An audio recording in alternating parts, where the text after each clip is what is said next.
গরিমাকে বাধ্য হয়ে সত্যিটা জানিয়ে দিল রোশনাই। সম্পূর্ণ জানতে ভিডিওটিতে একটি লাইক করে প্রথম থেকেই দেখতে থাকুন। গল্পের শুরুতেই দেখা যায় রাজেশ ভাই রোশনাকে নিয়ে গাড়িতে উঠতে গেলে তখনই বাধা দেয় অফিসার। সাথে চলে আসে আরণ্যক আর বলে, এত সহজে আমি রোশনাইকে কোনোভাবেই এখান থেকে যেতে দেব না।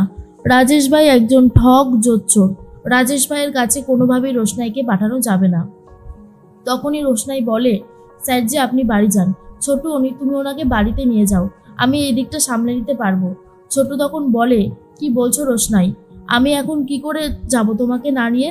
চলো রোশনাই বাড়ি ফিরে চলো, আমি বুঝতে পারছি তোমার কষ্টটা, কিন্তু এখন কিছু করবার নেই, তুমি চলো প্লিজ, তুমি আর এরকমটা করো না। কিন্তু রোশনাই কোনোভাবেই বাড়ি ফিরতে চায় না আর বলে, না না ছোটু, আমি বাড়ি ফিরে যাব না, আমি বাড়ি ফিরে যাওয়ার জন্য এখানে আসিনি, আমাকে এখান থেকে বেনারসেই ফিরতে হবে। রাজেশ ভাই তখন বলে, আচ্ছা অফিসার, আপনারা তো এভাবে আমাদেরকে আটকাতে পারেন না। যখন উনি নিজে বলছেন যে উনি কোনোভাবেই আমি জোর করিনি ওনাকে, উনি নিজের ইচ্ছাতে আসছে, তাহলে আপনি যেতে দিচ্ছেন না কেন?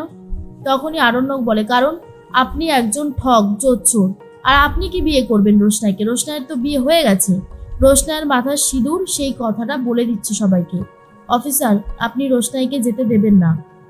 রোশনাই মনে মনে ভাবে, এই কি দোটানার মধ্যে আমায় ফেললে ভগবান, আমি এখন কি করব? স্যারজিও আমাকে ছাড়তে চাইছে না, এখন যদি আমি না যাই তাহলে যে স্যারজির বড় বিপদ। একবার যদি রাজেশ ভাই বিয়ের ছবিটা সবাইকে দেখিয়ে দেয় তাহলে যে আমি শেষ হয়ে যাব। না না, আমাকে কিছু একটা করতেই হবে, এইভাবে হাত পা গুটিয়ে বসে থাকলে হবে না। এর মধ্যেই ছোটু তখন বলে, রোশনাই চলে এসো, চলো আমরা বাড়ি ফিরে যাব। আর এর মধ্যে আরণ্যক বলে, অফিসার আমরা রোশনাইকে নিয়ে গেলাম, এরপর রাজেশ ভাইকে আপনি কি করবেন আপনি জানেন। রাজেশ ভাই মেয়েদেরকে বিয়ে করব বলে নিয়ে যায়, কিন্তু আদতেই মেয়েদেরকে পাচার করে দেয়, এই কথাটা ধ্রুব সত্য। অফিসার বলে, আপনারা মেয়েটাকে নিয়ে যান, তারপর আমি দেখছি কি করা যায়। এরপরে মেয়েটাকে নিয়ে রোশনাইকে নিয়ে বাড়ির দিকে রওনা দেয় আরণ্যক। আর অন্যদিকে রাজেশ ভাই তো প্রচণ্ড রেগে যায় আর বলে, তুমি যেটা করলে আরণ্যক বাবু ঠিক করলে না, এর শাস্তি তো তোমাকে পেতেই হবে, আর তার জন্য আমাকে যা যা করতে হয় আমি সবটাই করব। এর মধ্যে দেখা যায় রোশনাইকে গাড়িতে নিয়ে যাচ্ছে। ছোটু তখন বলে, আমি বুঝতে পারছি রোশনাই, তোমার খারাপ লাগছে, তুমি তোমার বরের কাছে যেতে চেয়েছিলে তাই তো, কিন্তু কি করবে বলো, রাজেশ ভাই ছেলেটা তো ভালো না, এই রাজেশ ভাইয়ের হাত থেকেই তো তোমাকে বাঁচিয়ে নিয়ে এসেছে বাদশা, তারপরে এই রাজেশ ভাইয়ের হাতে তোমাকে কি করে তুলে দেয়, এরপর তুমি বলো এটা কি ঠিক হবে? এটা তো ঠিক হবে না, তোমার লাইফটা তো রিস্কের মধ্যে পড়ে যাবে, তুমি একটু শান্ত হও, একটু বোঝার চেষ্টা করো। কিন্তু একদমই বুঝতে চায় না রোশনাই। রোশনাই ভাবে, আমি তো স্যারজিকে কোনো বিপদের মধ্যে ফেলতেই চাইছি না, কিন্তু স্যারজি সেটা যে কেন বুঝতে পারছে না। অন্যদিকে মিনি তো খুবই কান্নাকাটি করতে থাকে, আর বাদশার বাবা বলে, বাদশাকেও ফোনে পাওয়া যাচ্ছে না, অদ্ভুত ব্যাপার, এতবার ধরে ফোন করছি ফোনটা ধরছেই না। আর এই যে রোশনাই বলে মেয়েটা আমাদের বাড়িতে ছিল, আজকে যদি কোনো রকমের কোনো দুর্ঘটনা ঘটে পুলিশ কিন্তু আগে আমাদের বাড়িতেই আসবে, হ্যাঁ এই কথাটা ভুলে গেলে চলবে না। তখনই দাদু বলে, আচ্ছা তাহলে কি করতে বলছো তোমরা, তোমরা দয়া করে একটু চুপ করবে, মিনি খুব কান্নাকাটি করছে দেখছোই তো। জাহ্নবী তখন বলে, আমারও মনে হয় থানায় গিয়ে একবার কমপ্লেন করা উচিত আমাদের, কারণ এভাবে আর কতক্ষণই বা ওয়েট করব। মিনি বলে, আচ্ছা মা, রোশনাইকে তো আমি এত ভালোবাসলাম, রোশনাই আমাকে ছেড়ে চলে গেল কেন বলো তো? হ্যাঁ কেন চলে গেল আমাকে ছেড়ে? ওর একবারও কষ্ট হলো না?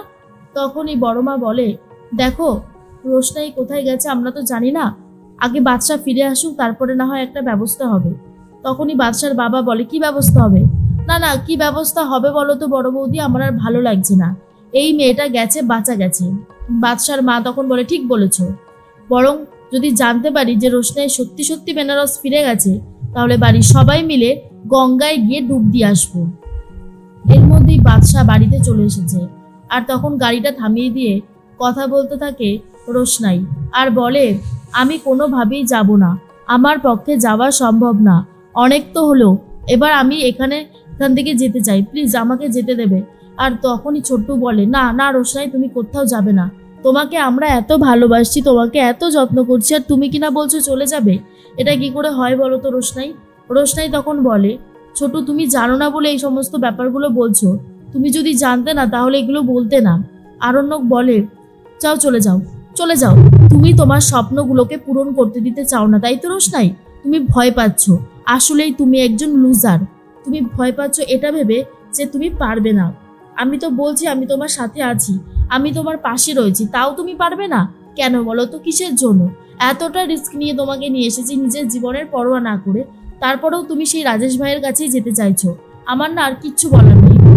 ছোট্টু বলে, রোশনাই তুমি একটু বোঝার চেষ্টা করো, বাদশারও তো খারাপ লাগছে, কিন্তু তুমি তোমার হাজবেন্ডের টানেই তো যেতে চাইছো, সবটা বুঝতে পারছি, কিন্তু এরকম করে ভেঙে পড়লে হয় বলো? বাড়িতে সবাই তোমার জন্য এত চিন্তা করছে, তোমার মিনি তো জানোই কেমন তোমাকে ভালোবাসে, ও তোমার খোঁজ না পেয়ে হয়তো এতক্ষণে ভীষণই কান্নাকাটি করছে।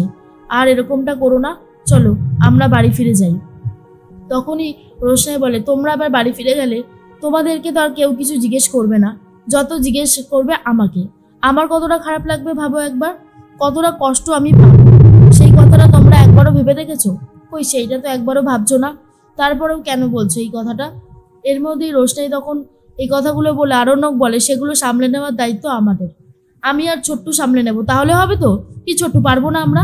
ছোট্টু তখন বলে, আলবাত পারবো, এইটুকু না পারলে হয়? রোশনাই তুমি আমাদের বাড়ির লোককে নিয়ে ভয় পাচ্ছ? বাড়ির লোককে নিয়ে ভয় পাওয়ার কোনো দরকার নেই, আমরা তো রয়েছি, আমি আর আরণ্যক সবটা ম্যানেজ করে নেব। এদিকে বড় মা বলে, বাচ্চাটাও ফোন ধরছে না, কি করছে কে জানে। তখন এই বড় মার কথা শুনে বাচ্চার মা বলে, তুমি তো জানোই বড়দি, আমার ছেলেটা অফিসে কতটা বিজি থাকে, তাই হয়তো ফোন ধরতে পারছে না। জাহ্নবী তখন বলে, একবার গরিমাকে বলে দেখবো ব্যাপারটা। তার মধ্যেই গরিমা চলে এসেছে বাড়িতে আর বলে, কি হয়েছে বলো তো, আমি ভুল সময় আসলাম নাকি? তখনই জাহ্নবী বলে, না না, তুমি কেন ভুল সময় আসবে? এই জানো তো গরিমা, রোশনাই না মনে হচ্ছে বাড়ি ছেড়ে চলে গেছে, বেনারসে চলে গেছে। আর এই কথাটা শোনার পর তো খুবই খুশি হয়ে যায় গরিমা, কিন্তু তার কিছুক্ষণ পরেই রোশনাই, তারপর আরণ্যক আর ছোট্টু তিনজন মিলেই চলে এসেছে। ছোট্টুকে দেখে জিজ্ঞেস করে গরিমা, কি ব্যাপার ছোটু, তোমার হাতে এত বই খাতা নিয়ে কোথায় গিয়েছিলে? আর রোশনাইও গিয়েছিল দেখছি ব্যাগপত্র নিয়ে। তখনই ছোটু বলে, আর বলো না, আমি তো গিয়েছিলাম বই ডেলিভারি করতে, আবার কিছুটা বই আনতেও গিয়েছিলাম, সেখানেই আর কি রোশনাইয়ের সাথে দেখা হলো। এরপর মিনি বলে, এই রোশনাই, তুই আমাকে ছেড়ে কোথায় গিয়েছিলিস রে? তোকে আমি কত খুঁজছিলাম জানিস, তুই এইভাবে আমাকে ছেড়ে চলে গেলি কেন? শোন, আর কখনো তুই এইভাবে আমাকে ছেড়ে যাবি না কিন্তু, তাহলে তার ফল খুব একটা ভালো হবে না, বুঝতে পারলি? তখন আর রোশনাই কিছু বলতে পারছে না। এর মধ্যেই জিজ্ঞেস করা হয়, রোশনাই তোমার হাতে ব্যাগ কেন, তুমি কোথায় গেছিলে? বাদশা তখন বলে, রোশনাই ব্যাগ নিয়ে তোমার বাড়ি যাচ্ছিল। হ্যাঁ, তোমার বাড়ি যাচ্ছিল, কিন্তু রোশনাই তখন বলে, আবার আপনি মিথ্যে কথা বলছেন স্যারজি, আমি আপনাকে আর কোনো মিথ্যে বলতে দেব না, যা বলবেন সেটা সত্যি করে স্পষ্ট করে সবার সামনে বলুন। গরিমা বলে, রোশনাই কি বলছে মিথ্যা আরণ্যক, যেটা তুমি আমাদেরকে বলতে চাইছো সত্যিটা বলো দেখি। আর তখনই আরণ্যক ভয় পেয়ে যায়।